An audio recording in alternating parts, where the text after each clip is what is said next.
Welcome to Tech Brothers Dhamir. In this video, we're going to use the cube function in PySpark. The cube function in PySpark is used for multi-dimensional aggregation. Now, it computes aggregation for all combination of a group of columns, including subtotals and grand totals.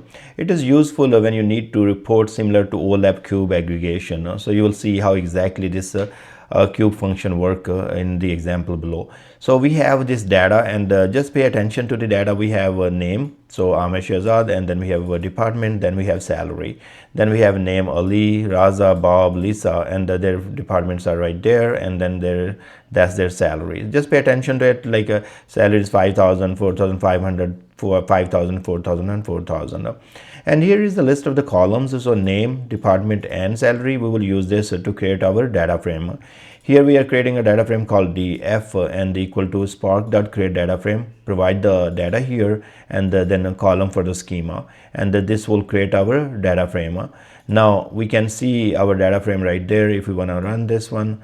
So we will see, and let me execute this, and we will see this output of the results of df.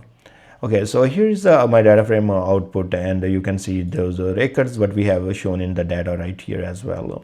Now we are going to use cube here, so we are creating a new data frame called cube underscore data frame equal to df.cube, and then we are telling for which columns. We are telling for department and name.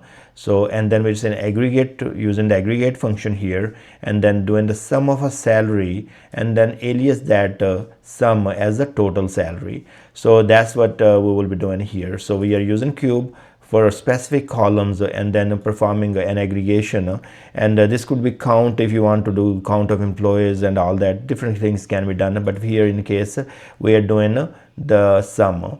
Now, and the sum of salary, that's our numerical value column here. So that's what we are using, and then we are saying cube.df. That's what just we created this data frame here, and then order by department and name and show. So this is gonna show us the results, and this is just sorting, so it is easy to read for us. So let's execute this and take a look here.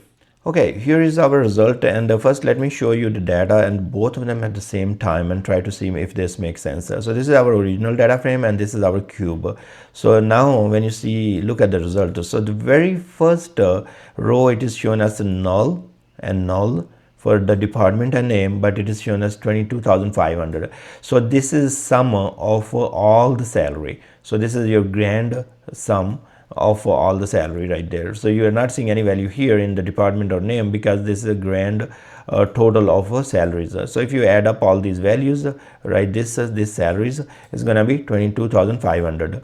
Then it is going with the name. So then you have name Amish Azad 5,000, you see right there. Then it is going to print all of them. So name, all the names and just their salary.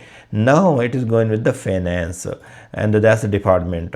Now you see that in each of that, wherever you see name as null, so that's the subtotal. So in the finance we have only one record, and anyways this is the finance subtotal, and 4,500. Then in the finance we have only one record, Ali, and his salary is 5,500, 4,500. Now in the HR it make more sense. So you see that there are multiple records. So in HR, this is subtotal of salary in the HR department, and that's why it is shown in null here. And you see that it's 8,000. So if you look at the records down there, so you see HR Bob 4,000 and HR Lisa 4,000, and that's the total of these two values. Okay, so these two records add up and make this subtotal of for HR, or and then these all values are total to the actual salary here. And in the IT department you see that IT, and then you see null here. That means this is the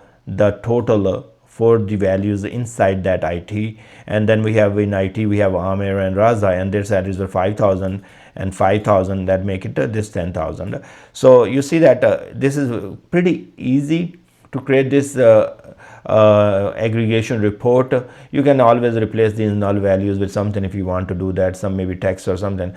But it's really easy and convenient when you want to create these type of reports quickly, and aggregation reports, especially in using from the data frame, and verify data or analyze data. This will be very helpful. I thank you very much for watching this video. Please subscribe my channel, and I will put this script in the description so you can use from there for your own testing.